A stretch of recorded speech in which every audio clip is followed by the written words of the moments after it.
বহুমুখী সংকটে জর্জরিত বর্তমান বিশ্বে যুদ্ধ এবং সংঘাতের ফলে ব্যাপক ভিত্তিতে মানুষের অধিকার খর্ব হচ্ছে। বিশ্ববাসীর উদ্বেগ এবং নিন্দা সত্ত্বেও গাজায় গণহত্যা থামছে না।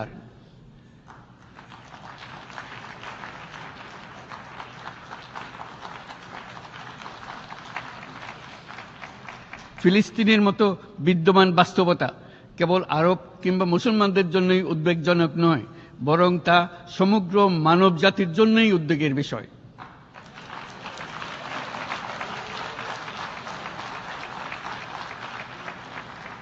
একজন মানুষ হিসেবে প্রত্যেক ফিলিস্তিনির জীবন অমূল্য।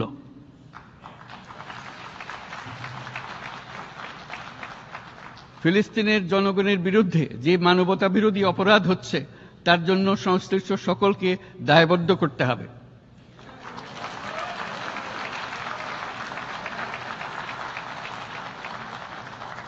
ফিলিস্তিনের জনগণের উপর চলমান নৃশংসতা, বিশেষত নারী এবং শিশুদের সাথে প্রতিনিয়ত যে নিষ্ঠুরতা বিশ্ব দেখাচ্ছে, তা থেকে নিস্তারের জন্য বাংলাদেশ অনতিবিলম্বে সম্পূর্ণ যুদ্ধবিরতির আহ্বান জানাচ্ছে।